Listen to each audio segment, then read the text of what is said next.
La semana pasada comenzamos a hablar acerca de la gracia, un tema muy interesante, realmente muy interesante. Voy a agradecerles que regresemos y hagamos memoria por un ratito de lo que estuvimos estudiando la semana pasada. ¿Sí? Muy bien. ¿Ya se conectaron? Algunos tal vez no vinieron la semana pasada.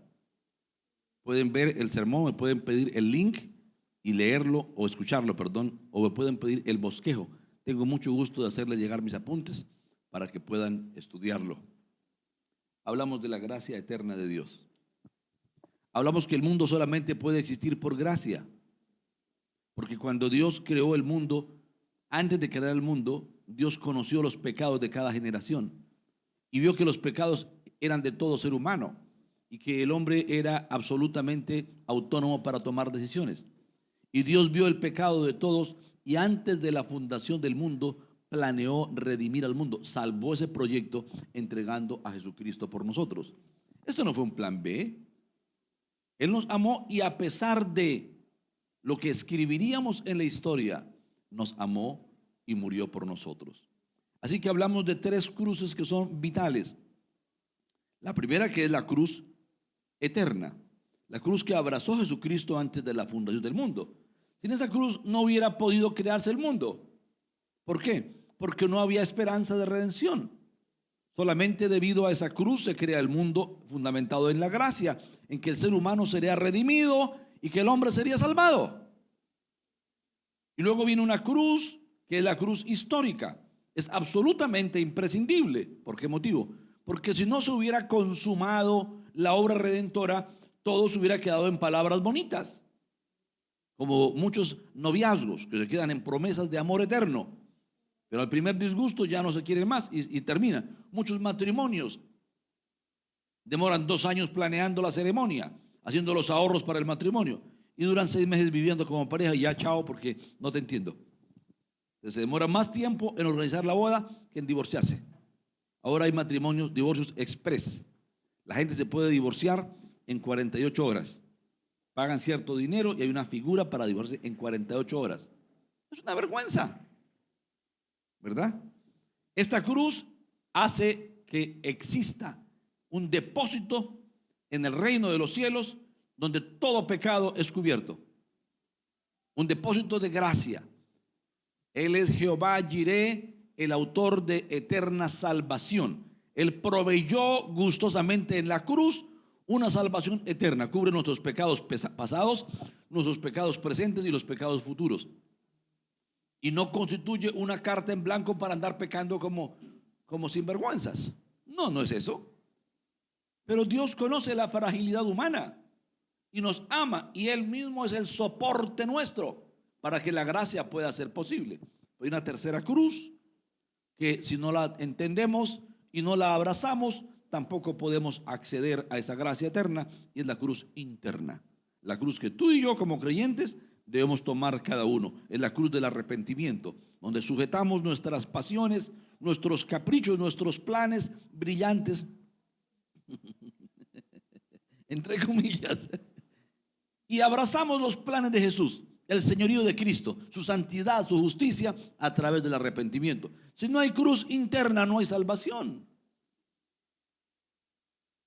Así de simple. Ninguna de las tres cruces puede ser quitada. Así que las cruces tenemos que entenderlas para entender la gracia. Hoy quiero compartir una breve homilía y vamos a hablar acerca de extender la gracia. Si usted no entendió la semana pasada cómo recibir la gracia, tenga la bondad de preguntarme. Yo le voy a dedicar el tiempo, las horas que sean necesarias hasta que usted entienda la gracia. Hay personas con las que he invertido más de 20 años y lo haré gustoso con otros si Dios me da vida para que entiendan la gracia. ¿Por qué? Porque es lo más importante que un ser humano pueda tener. Solamente cuando entendemos la gracia, entendemos quién es nuestro Padre y le daremos el honor, la honra que Él merece. No nos vamos a relacionar con Él en los términos adecuados a menos que entendamos la gracia de Él. Y no podremos relacionarnos con los demás de la forma correcta en que Dios sueña a menos que entendamos la gracia de nuestra vida y la podamos extender hacia los demás. Jesús dijo una frase que aparece en el Evangelio según San Juan, capítulo 13, versículo 34. Dice, un mandamiento nuevo os doy, que os améis unos a otros como yo os he amado, que también os améis unos a otros. Esto es, alguien dice, esto es imposible. No es imposible porque Él nos dio la gracia. Y la semana pasada dijimos que debemos ser perfectos como Él es en este mundo. ¿Cómo es el amor de Cristo?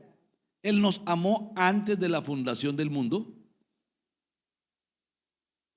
y nos amó a sabiendas del mal que íbamos a causar. Nosotros queremos amar, pero con una pequeña condición. Escúcheme por favor. La condición nuestra para amar es que el objeto de nuestro amor no nos cause dolor. Porque el día que nos cause dolor lo vamos a odiar. Lo vamos a aborrecer. Queremos separarnos de él porque nos causa dolor. Ese es nuestro amor humano. Pero el amor de Jesús no es así. Él nos amó hasta la muerte. Es decir, nos amó más que a su vida. Y Él nos demanda amar de esa forma. Amar hasta la muerte. Amar a los demás más que a nuestra propia vida, aunque estén equivocados y estén actuando como actuamos contra Jesús. Es la gracia que no queremos entender. Por eso este sermón que voy a compartir hoy es uno de los sermones más importantes que pueda escuchar un ser humano. Este habla de la absoluta responsabilidad del hombre y de la cualidad de la responsabilidad del hombre. Así que este es un sermón vital.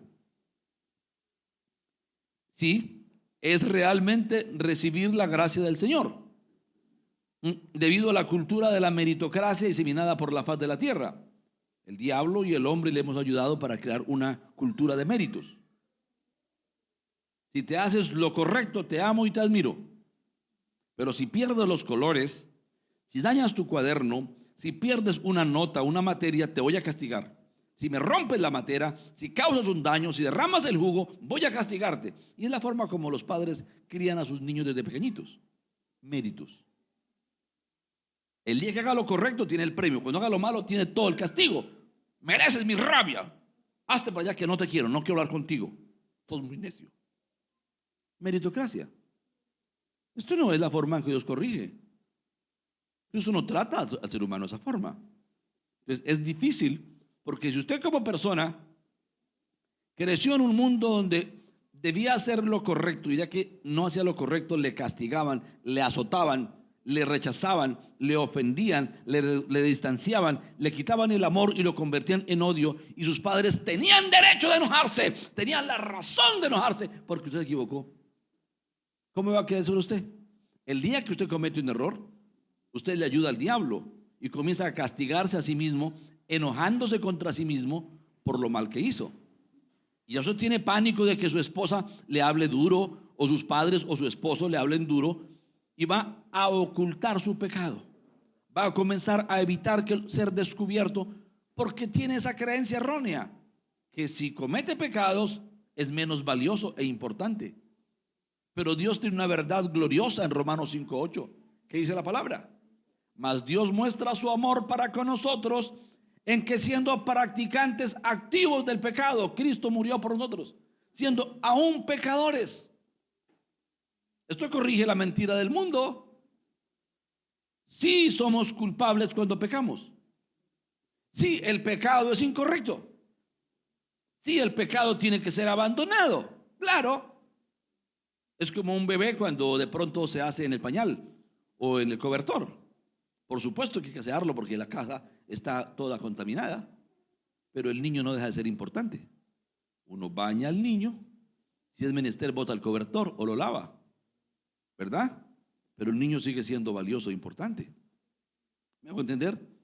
Algunos después de bañar al niño botan el agua, pero botan con el agua también al niño. Y es lo que el diablo quiere que usted haga. Tenemos que repudiar el pecado del otro, pero no al otro por su pecado. ¿Aló? Esto es muy importante entenderlo. Esta es la gracia del Evangelio. Muy bien. Sin embargo, a pesar de que eso es difícil, más difícil aún resulta desarrollar una vida de extender la gracia hacia los demás. Si es difícil recibirla, extenderla es difícil. ¿Sí? ¿Por qué? Porque acostumbramos.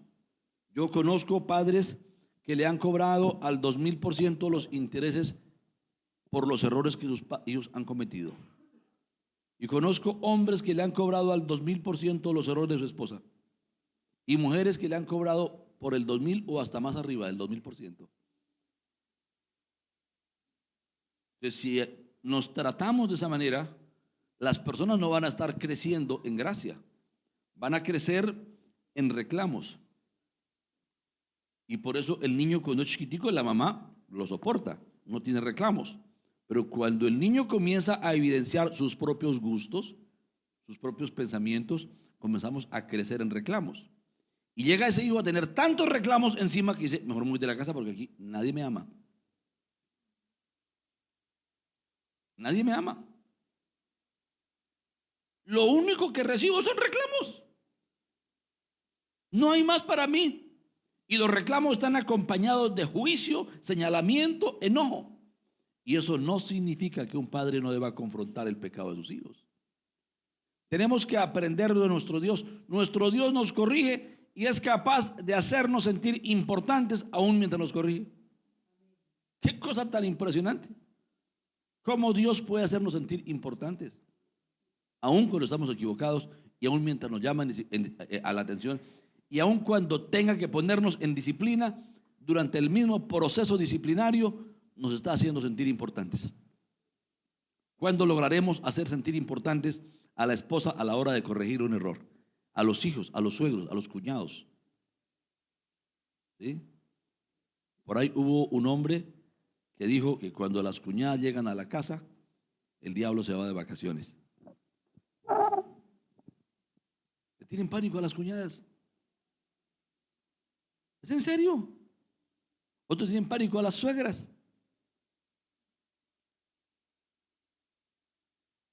Yo tengo cuñadas fantásticas. Tengo una suegra maravillosa. ¿Sí? ¿No tengo suegra? Sí. Tengo 7 hermanos.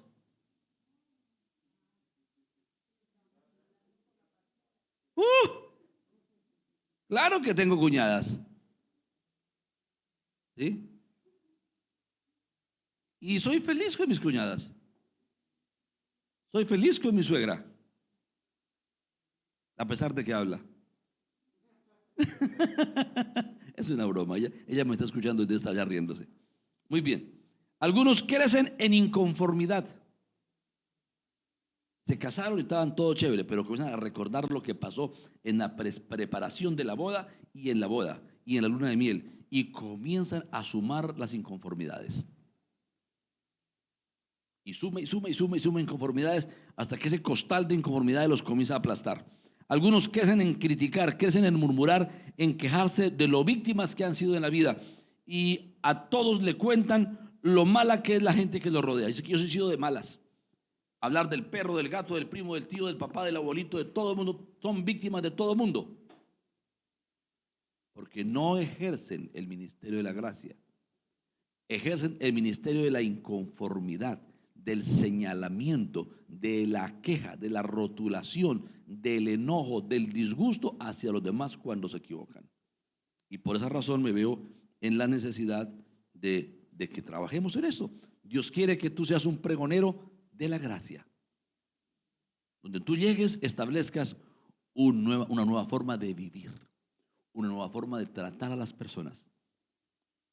¿Sí? Y eso se puede eclipsar por unas horas o por unos días. Pero donde alguien tiene gracia, eso nunca se puede seguir ocultando. Hay varias cosas que no se pueden ocultar por mucho tiempo.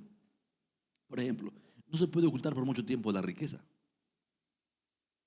El que es rico, finalmente lo evidencia. Y tampoco se puede ocultar por mucho tiempo la pobreza.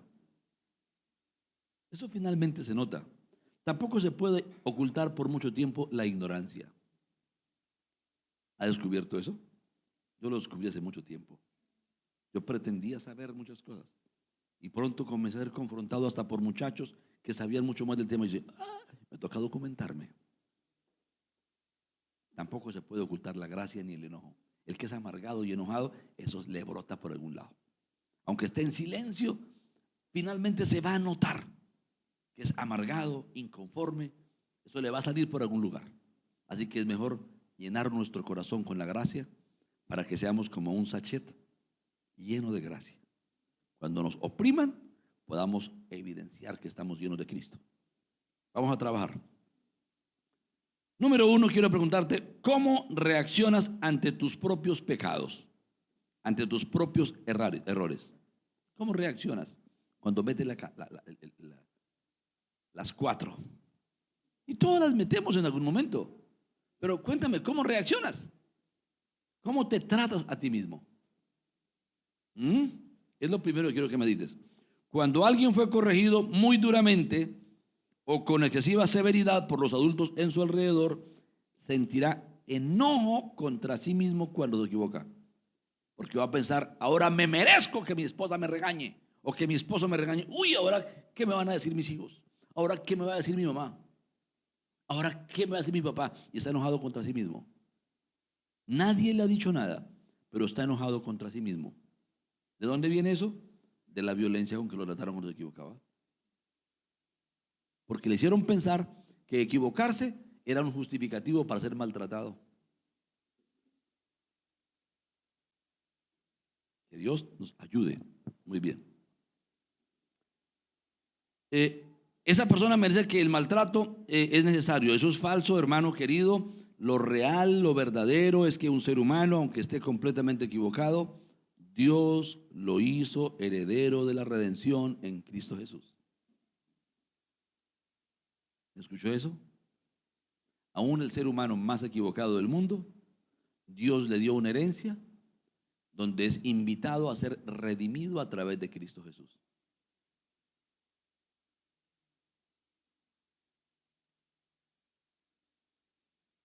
Yo comprendo que eso es un poquito difícil. Entonces, cuando estamos enojados, ya dije, ya no le ayuda al diablo haciéndose daño a usted mismo, ¿no? El diablo, esa creencia nos va a causar temor. No queremos que la gente nos descubra que nos equivocamos. Eso nos guía a no confesar nuestro error. Nos hacemos esclavos secretos del pecado. Hay gente que tiene cierta clase de pecado y lo ha mantenido oculto y lo mantiene oculto y lo mantiene oculto, no quiere que lo vean. No puede sacar a la luz su conducta para que sea redimido. Y la persona dice, no merezco ser amado porque me equivoco muchas veces. Si usted cree que no merece ser amado porque se equivoca muchas veces, es una evidencia que a usted le maltrataron por equivocarse cuando era niño. Y es una mentira del diablo, eso no es verdad. Otra creencia, si no me equivocara tanto, mi esposa me amaría más. Si no me equivocara tanto, mis hijos me amarían más. Si no me equivocara tanto, mi esposo me amaría más. Permítame decirle, yo no soy responsable porque mi esposa me ame. Es un mandamiento que Dios le impuso a ella. Es un privilegio que Dios le dio. Mi esposa no es responsable porque yo la ame. Esa es mi responsabilidad, amarla. Mi esposa ni siquiera es responsable porque yo la perdone, si fuera el caso que necesitara ser perdonada. Yo soy responsable por perdonarla. Yo soy responsable por amarla. Es mi responsabilidad, no de ella. ¿Me hago entender? ¿Aló? Jesús dijo, conocéis la verdad y la verdad os hará libres. Estoy predicando hoy la gracia, cómo extender la gracia, pero no podemos extender la gracia hasta no recibirla, ¿no? Ahora, segunda pregunta, ¿cómo reaccionas tú ante los yerros o el pecado, los errores? Inclusive la perversidad de pronto de alguno que te rodee. Hay gente que peca contra nosotros, pero no un yerro, sino de manera intencional. Yo recuerdo un amigo pastor, tenía un colaborador que lo ayudaba con mantenimiento en su congregación. Le pintaba, le arreglaba todo, una congregación muy grande. Y un día él estaba sacando el carro del parqueadero. Y fuera del parqueadero habían estacionado un equipo de carreteras muy pesado. Y él no lo había visto porque él lo pusieron durante la noche. Así que él sacando su carro, el colaborador le como, dele, tranquilo. Y él le dio y le hizo chocar el carro. Cuando lo confrontamos, Él dijo, ustedes no saben la satisfacción que sentí de hacerle chocar el carro a ese señor, papá. Y comenzó a hablar. Era el empleado de confianza y era el enemigo número uno de ese pastor. ¿Cómo reacciona? Si a usted le hicieran chocar el carro de esa maldad, de mala intención, ¿usted cómo reaccionaría? Una vez mandé lavar mi carro y la persona que lo estaba lavando lo cogió y se fue a hacer unas vueltas personales. Y con tan poca suerte que volcó el carro. Casi se mata él y su hijo. Y cuando yo fui a recogerlo, el carro estaba tirado aquí arriba, por llamábamos Colpisos. En esa época estaba ahí Colpisos. Por el Mediterráneo llamaban centro comercial, ¿verdad? Volcado, espichado, aún lo estaba pagando. Y yo venía en un taxi. Y el señor conductor que me traía, muy amable, se compenetró con mi problema tanto que se montaba por los andenes, literal. Y me miraba para atrás y decía, pero ¿el carro es suyo? Yo, claro. Yo lo veo a usted muy tranquilo. Usted no está preocupado ni enojado. Yo lo veo muy... Él sí venía que volaba del furor. Es que si yo cojo a un tal por cual y digo unas palabrotas que me vuelca el carro de esa manera que me lo daña, yo no sé qué le hago. Yo le dije, pues, lo que pasa es que el carro tiene otro dueño. ¿Cómo así? El carro es de Dios. Dios me lo prestó. Y este hombre estaba abusando de las cosas, pero entonces voy a darle de encima porque me dañó el carro, voy a darle mi paz, le voy a dar mi tranquilidad, le voy a dar mi reposo, mi confort. Voy a encimarle al diablo, me robó el carro y ahora también le encimo mi paz. Y yo no voy a hacer eso. Tengo tanta paz hoy como ese día mientras recogí el carro en una grúa. Cuando llegué ya lo estaban recogiendo los de los patios, lo llevaron al tránsito y me tocó ir a recogerlo a los patios. Pagar la grúa, pagar el parqueadero, recogerlo y venderlo por chatarra, porque no tuvo arreglo.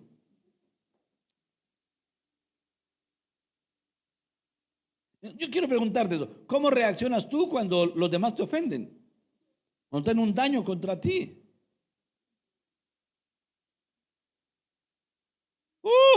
Esto se está poniendo realmente interesante. A eso me refiero con que extiendas la gracia. El muchacho que dañó el carro se escondió durante más o menos unas 3 semanas. Yo le hice saber que se dejara ver. Y vino a la casa y lo invité y le brindé un jugo de mora. Me acuerdo, yo se lo preparé y se lo coloqué en la mesa con galletas. Y ese hombre no quería entrar. Yo creo que venía armado, tenía miedo que yo lo fuera a matar. Y me dijo, tengo un carro en Manizales. No está pequeado. O sea, no está marcado para devolvérselo, el suyo. O sea, él pretendía robarse un carro en otro lugar y devolvérmelo. Está en mejores condiciones que el suyo. Perfecto. Y yo le dije, siéntate. No. Yo quiero que lleguemos a un acuerdo. Yo no soy alguien que te va a ofender. Tú cometiste un error, tendrás que darle cuentas a Dios en cuanto a eso. Debes arrepentirte. Le hablé de Jesús, le presenté el Evangelio. Él me firmó una promesa de pago. Todavía la guardo por ahí como un recuerdo, ¿sí? De cómo somos los seres humanos capaces de prometer en un momento de miedo, pero cuando el miedo se termina, no cumplimos. Dios, en cambio, promete y sin que nadie lo obligue, siempre cumple. Sus promesas son fieles. ¿Cuántos saben que sus promesas son fieles? ¿Cuántos le pueden dar un aplauso a Dios porque sus promesas son fieles?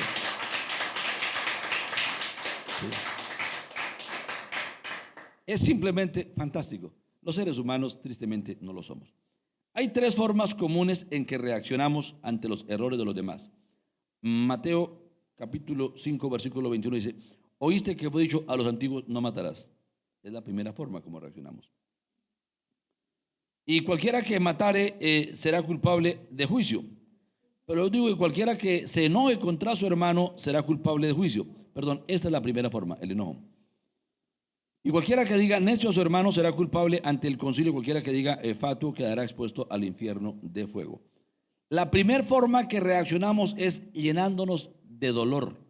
Un enojo reprimido por el daño que me hicieron. Tengo dolor, me duele, me ofusca, me causa una tristeza. Estoy ahí enlutado por el daño que me hicieron. Es la primera forma. Entonces, ¿qué va a ocurrir? Otros lo hacen expresando violencia, gritan, rompen cosas, se van de la casa, se arrojan a las drogas, el odio los lleva a eso. Tienen mucha ira en su corazón, reclaman gracia, amor, comprensión y no la hallan. No encuentran esa gracia. Luego el corazón hace. Segundo lugar, la forma como hacen es quejándose o murmurando. La segunda forma. La murmuración es la supuración de un corazón pustulento, un corazón infectado. Comienza a brotar. Entonces llega la mamá, ¿cómo estás, hija? Es que ese marido mío, mira, que está brotando la pústula del corazón, la queja. Comienza a quejarse con la mamá, con la prima, con la tía, con los hijos. Es que su papá, viera cómo me habló, viera cómo me habla, cómo me trata. Y no se da cuenta que está autocompadeciéndose y llevando murmuración, está evidenciando que su corazón no ha perdonado y está sembrando meritocracia. O sea, si su papá no fuera así, yo podría amarlo y no fuera infeliz. Pero como él es así, yo no puedo ser feliz. ¿Por qué? Porque las personas creen erróneamente que su felicidad depende del buen trato de su marido o de su esposa o de sus hijos. No, su felicidad depende de estar bajo justicia de Cristo. Si tú estás cobijado por la justicia de Cristo, tienes paz. Porque el efecto de la justicia es paz. Y la labor de la justicia es reposo y es seguridad. Esa dignidad, esa vida sobreabundante viene como consecuencia de mantener mis pensamientos, mis palabras, mis anhelos, mis acciones bajo la sangre de Cristo. ¿Aló? Es muy importante. La tercera forma, cuando la gente está murmurando, están pidiendo a gritos que el otro cambie. Mamá, habla con mi marido, a ver si él cambia. No lo dice con palabras, pero es su petición, que el otro cambie para que yo sea feliz. Amores, la vida no funciona así. Recientemente hablé con una persona y le expresé, la felicidad tuya es tu responsabilidad. Tú tienes que aprender a ser feliz. Dios no tiene la obligación de hacerte feliz. Es un camino a aprender a ser felices. Y para aprender a ser felices debo recibir la gracia de Dios. Y yo no puedo recibir la gracia de Dios, no puedo recibir la cruz eterna ni la cruz histórica sin haber aplicado a mi vida la cruz interna. Debo arrepentirme. De lo contrario me mantengo por fuera de la gracia del Señor. Estoy hablando hoy cosas bastante profundas. Aleluya. Que Dios nos ayude. No podrás cambiar a nadie quejándote o siendo violento o vengativo o siendo víctima. Siendo autocompasivo y víctima de los demás, no lo podrás cambiar. Olvídate. A duras penas he logrado ayudarme a cambiar. Ya tengo 55 años y creo que ya voy como en el 3% de cambio de mí mismo. Por favor, comience rápido o va a terminar en obra negra. Se le acaba el tiempo en la tierra y no va a terminar de crecer usted. ¿Me escuchó lo que dije? Que por favor se ocupe en el cambio suyo. No se enfoque en cambiar los demás. No podemos cambiar los demás. ¿Me escuchaste eso? Por favor, escúcheme una vez más. No puedes cambiar a tu esposo. No puedes cambiar a tu esposa. No puedes cambiar a tus hijos. Cuando son chiquiticos, los podemos modificar su conducta externa, pero cambiarlos solamente cuando nazcan de nuevo podrán cambiar. Podemos regular su conducta, el nivel de voz, el nivel de los decibeles cuando gritan. Podemos regularlo con un chancletazo, correazo. Pero más de eso no pasa. Pero cambiarlo solamente modelándole a Jesús para que un día puedan llegar a Jesús. Hay que entender la gracia. Dice un dicho, un adagio por ahí popular, más moscas se casan con miel que con hiel. La tercera forma en que manejamos las ofensas de los demás es distanciándonos. Entonces la gente se divorcian, renuncian a la empresa, se van de la casa furibundos, se entregan a las drogas, distanciados, cierran el corazón a las relaciones. Y uno encuentra cantidad de gentes, la mayoría de personas que están en la calle, por no decir que todos los habitantes de la calle están en la calle porque se aislaron de su familia debido a que no pudieron perdonar las ofensas o porque no pudieron ser perdonados. Y la multitud de reclamos de la familia los condujo a eso. Haga un ensayo, trabaje con ellos. Yo he trabajado con indigentes, con drogadictos. Conozco muy bien sus historias. Cada historia es diferente, pero los causales son los mismos.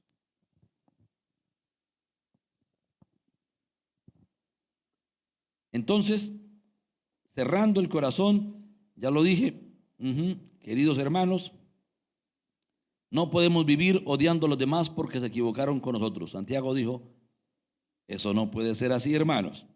La verdad es que hay errores que realmente son terribles. Es muy terrible el abandono. Una mujer embarazada que su marido la abandone, una mujer con un bebé pequeño que el marido la abandone, un bebé pequeño que su padre lo abandone. Una canallada. Una canallada. Conozco hombres, su mujer un día lo abandona con 2, 3 hijos. Se va y lo va con todos los problemas. Eso duele, duele mucho. Conozco casos donde una mamá lleva a un hijo a un centro comercial y lo abandona para siempre. Cambió de ciudad, se perdió. Que alguien haga algo con ese niño. Una vez en Brasil ocurrió una noticia particular. Un médico, que por cierto quería tener hijos. Yo escuché la noticia hace muchos años. Un día escuchó un ruidito mientras iba conduciendo su carro en un monte así paralelo a la carretera y era un llanto de un niño. Y él, como pediatra que era, está vivo todavía, le causó que un niño llorara en el bosque, en ese matorral. Detuvo el carro y se acercó y lo encontró, un niño llorando. Se le habían comido parte de las orejas, las hormigas del niño. No lo han matado, pero estaba destruido, bastante lastimado. Y lo recogió. ¿Quién botó ese niño allí en ese basurero? Alguien, ¿verdad? Algún ser humano lo llevó allá. Cuando el niño se entere de eso, a él le va a doler no haber sido amado por esos padres. Pero si no entiende la gracia, si no aplica gracia a los padres que hicieron eso, él va a vivir toda la vida autocompadeciéndose y avergonzándose de un error que no fue de él. Siente vergüenza de haber sido entregado en adopción. Si no tiene culpa de eso, los que deben sentir vergüenza por haber entregado a su hijo fueron los que se embarazaron sin pensar que debían responder por amor cuidando a ese hijo. ¿Aló? Mire cómo tomamos la culpa ajena, la convertimos en nuestro sufrimiento, si no fue tu culpa. ¿Alguien fue violado? No fue culpa que lo violaran. Pero muchos se sienten culpables y avergonzados por haber sido violados. No es tu culpa. Que sienta culpa y vergüenza el infame que lo hizo o la infame. Muy bien, sigamos. Entonces, es verdad que hay errores terribles, pero por favor, escúchame esto. No conviertas el pecado del otro en tu propio pecado. Por favor, escúchame esto bien. No conviertas el pecado del otro en tu pecado. ¿Cómo convertimos el pecado del otro en pecado nuestro?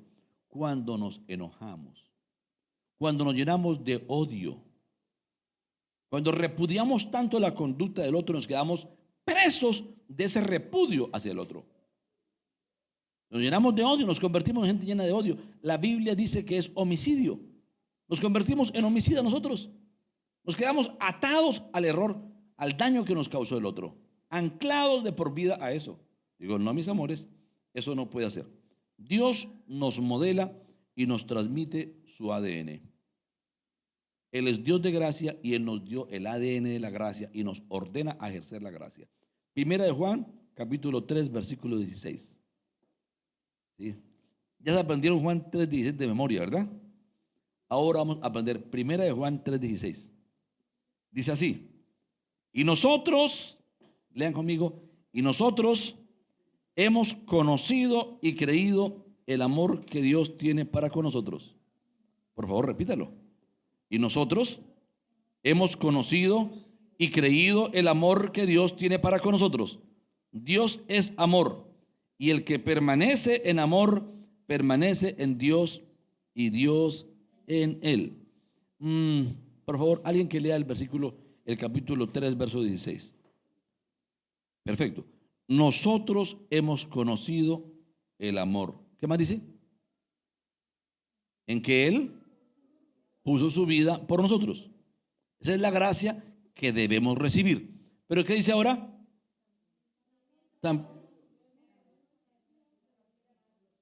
Esa es la gracia extendida, donde renunciamos a nuestros derechos, donde renunciamos a la ofensa, donde perdonamos la ofensa. Y esto no significa que tengamos una relación con la persona que nos ofendió. Dios mismo nos quiere perdonar, pero Él no tiene con nosotros una relación, no la puede tener porque Él es santo, a menos que abracemos la cruz interna. ¿Me hago entender? No estoy diciendo que nos dejemos seguir victimizando vez tras vez, tras vez, tras vez del violador, del abusador, del que lastima, del que ofende, del que maltrata. No. Podemos colocar una distancia, pero en el corazón no llevarnos la herida. ¿Cuándo? Cuando colocamos nuestra vida y perdonamos a la persona. Oh, creo que Dios está haciendo hoy cosas fuertes. Ahora sí vamos a ir al capítulo 4, porque esa es la parte pedagógica. Nosotros hemos conocido y creído el amor de Dios que Dios tiene para con nosotros. Dios es amor. Y el que permanece en amor, permanece en Dios y Dios en él. En esto se ha perfeccionado el amor en nosotros, para que tengamos confianza en el día del juicio. Pues como Él es, así somos nosotros en este mundo. En el amor no hay temor, sino que el perfecto amor echa fuera el temor, porque el temor lleva en sí castigo, de donde el que teme no ha sido perfeccionado en el amor. Nosotros le amamos a Él porque Él nos amó primero. Vamos a tratar de analizar estos 3 versículos. Primero, Él es amor. ¿Cómo es Dios? Él es amor. No dice el texto que Dios actúa con amor. Por supuesto que Él actúa con amor, pero Él no es un actor para decir que Él actúa con amor. Nosotros sí somos actores. Actuamos con amor cuando nos interesa. Podemos fingir el amor. Por eso la Biblia nos habla del amor fingido. Pero Dios no actúa con amor.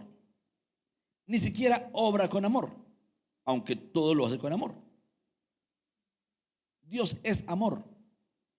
Es como un mango. Un mango no actúa hoy de mango y mañana de papaya. Él es mango. Cualquiera que va con una fruta de ese mango, de ese árbol, no va a encontrar mandarinas, ni naranjas, ni sandías, va a encontrar mangos. ¿Por qué? Porque es mango. Dios es amor, y cada vez que te acerques a Él no encontrarás otra cosa que amor. Aún si tiene que llamarte la atención, aún si tiene que llamarte al arrepentimiento. Él te va a llamar al arrepentimiento, te va a hacer ver tus errores, pero en amor. Ya Él pagó por tus errores, por anticipado. Fantástico, ¿verdad? Primero. Entonces, basados en esto, Dios no nos ama por lo que hacemos. Tampoco nos va a dejar de amar por lo que hacemos o por lo que dejamos de hacer. ¿Me hago entender? Dios no nos ama por lo que sabemos, ni nos va a dejar de amar cuando no sabemos. ¿Me hago entender? Dios no nos ama por lo que somos. Escúcheme bien, nuestra naturaleza humana no es lo que define el amor en Dios. Escúchame por favor, no te me distraigas porque estoy dándote una gota de oro eterna y maravillosa. Dios te ama, te ha amado y te amará por lo que Él es. El amor hacia ti no está definido en tu conducta, está definido en lo que Él es. ¿Me hago entender? Así que Dios ama a tus enemigos. Y tú puedes decir, pero ¿cómo amas a estos sinvergüenzas que mira todo lo que me han hecho? Y Dios te va a decir, yo no puedo cambiar, yo soy amor. Yo no puedo dejar de amarlo porque es que yo soy amor. Dios está preso de sí mismo. Permítame decir esto de manera poética. Por favor, entiéndame la poesía. Estoy hablando en lenguaje poético. Dios está prisionero de sí mismo, de su propio amor. Como el mango está preso del amor, aunque quiera ser piña, no lo puede ser. Él es mango. Dios no puede cambiar. ¿Me hago entender? Yo te pregunto, ¿no es fantástico, no es maravilloso que tú sepas que no ninguna conducta tuya define a Dios? Y esto no constituye una carta en blanco para que andes haciendo lo malo. Esto constituye una puerta abierta para que te acerques a Él en cualquier día de tus errores. ¿Tú crees que Dios merece un aplauso? Oh, merece aplausos. Él merece danzas. Él merece cantos. Él merece poesías. Él merece obras de arte. Él merece canciones. Él merece todo nuestro amor. Muy bien. Oh, sí, Señor. En segundo lugar, Dios nos pide permanecer en amor. El que permanece en amor. Me encanta. Dios solamente me ofrece un vestido limpio, resplandeciente. No me dice, quítate tu vestido de pordiosero que olés inmundo. Él me lo coloca a un lado y yo tengo la oportunidad de quitármelo. Él no me dice, mira, Carlos, o vos te vas a conducir con gracia y vas a permanecer en mi amor, o te aplasto la cabeza. Él no dice eso. Simplemente dice, el que permanece en amor, permanece en Dios y Dios permanece en él. Ahora, la palabra permanecer es lindísima, porque habla de un árbol que permanece de pie después de una borrasca. Vino una tormenta que lo abatió toda la noche, lo sacudió, le rompió parte de sus ramas, le desgajó las hojas, las flores, lo dejó sin una frutica encima, pero por la mañana está de pie. Permanece, está parado. El que permanece en amor, ¿qué significa? Que soportó el aborrecimiento, la crítica, el odio, la traición, la deslealtad, no sé qué clase de ignominia sufrió del primo, del pariente, del hermano, del papá, de la esposa, de la novia, del exnovio, del profesor, de la profesora, del médico, de la enfermera. Yo conozco mujeres que en su proceso de parto, en el hospital, en la clínica, sufrieron lo insufrible de parte de las enfermeras. Las ofendieron, las trataron, las humillaron de una manera terrible. Como consejero ando recibiendo todo ese tipo de cosas durante muchos años. Pero al siguiente día esa persona está amando a su enfermera, está amando a su médico, está amando a su exnovio, está amando a su suegra, está amando a todo aun cuando le despedazaron, ella permanece en amor. ¿Me hago entender? Pero en ocasiones es el pecado el que nos coge y nos arrandea. Y el pecado nos coge y nos convierte en una ramita, en un montoncito de ramas ya casi moribundas. Pero permanece en su amor hacia Dios y hacia sí mismo, porque acude a Cristo y recibe el perdón. ¿Sí? Dice que no cortes un árbol en invierno. ¿Alguien lo ha dicho? Nunca cortes un árbol en invierno. Algunos no entienden la frase. Un invierno, cuando cae nieve sobre los árboles, la nieve le puede quemar las ramas. Y cuando comienzan a descongelarse, se pueden romper las ramas. Se pueden romper algunos brazos del árbol. Y puede aparentar que el frío lo mató y lo consumió. Pero de pronto, cuando pasa el invierno y alguien viene y lo corta, descubre que del tronco comienzan a aparecer cogollos, a aparecer nuevos bretones, nuevos retoños. Dice, ¿qué pasó? Es que no estaba muerto. Alguienes cuando se equivocan son como ese árbol cuando están equivocados.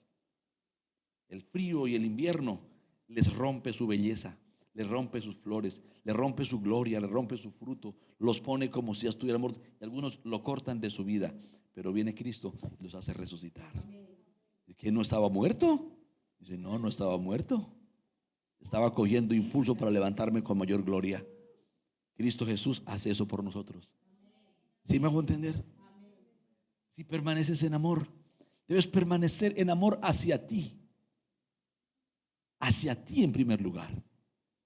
Debes aprender a recibir el perdón de Cristo y caminar amándote, no por la excelencia de tus obras, no por el orgullo que tienes en tu buena conducta, sino caminar basado en la gracia, en ese Cristo que te amó antes de la fundación del mundo, conociendo tus errores. Y puedes amarte porque Cristo te ama a pesar de tus errores.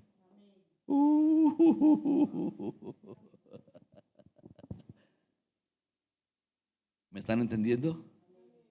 ¿Por qué ninguno se pone de pies? Deberían ponerse de pies de vez en cuando y levantar las manos al cielo y decirle gracias, Señor. Esto amerita eso. Esto que estamos hablando amerita eso. Que tú te pongas de pies, que hasta te ponga de rodillas, que diga Dios, gracias, que explotemos de júbilo ante una verdad tan extraordinaria. Esto lo amerita.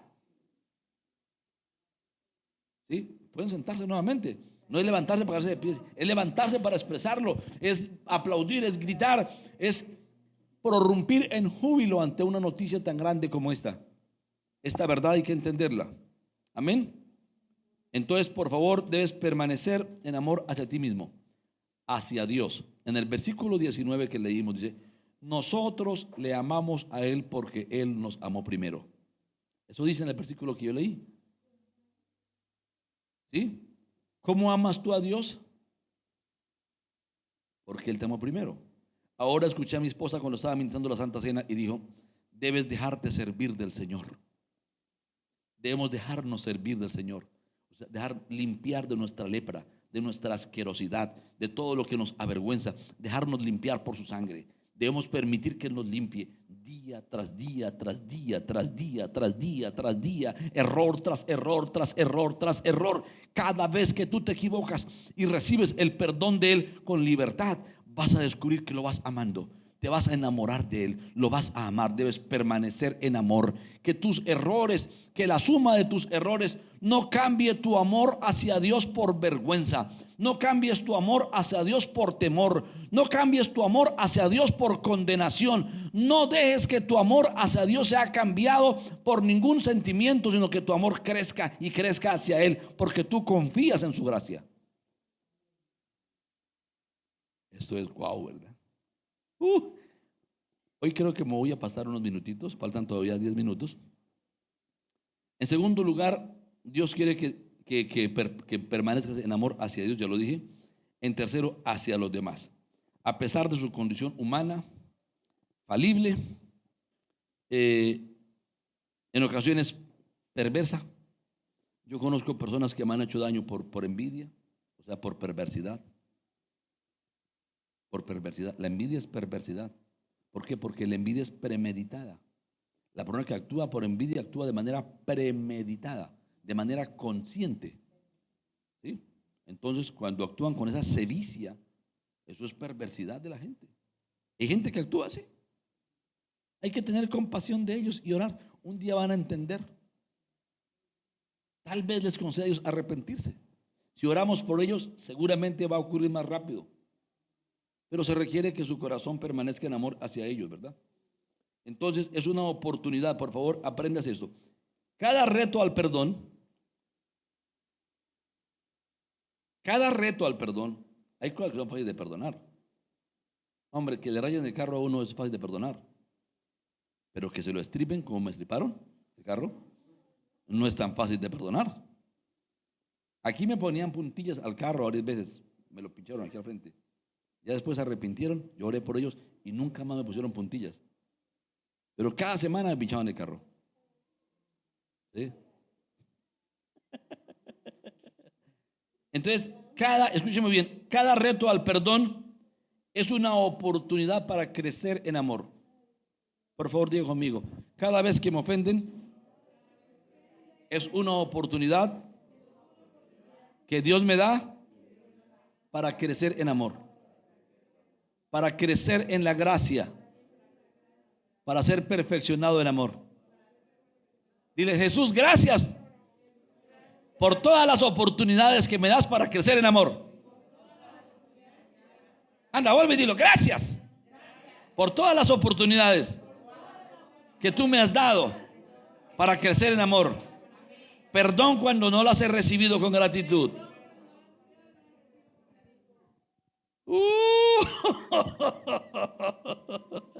Yo veo las caras que me hacen. La mayoría odiamos el dolor. Odiamos el dolor que nos causan cuando nos ofenden, porque aún no hemos adquirido sabiduría para valorar el dolor, para amar el dolor. No es que busquemos que la gente nos ofenda, nos portémonos mal para que la gente nos ofenda y tengamos muchas oportunidades de crecer en amor. No, no, no, no, no, no, no, no, no me voy a equivocar el discurso. Bueno,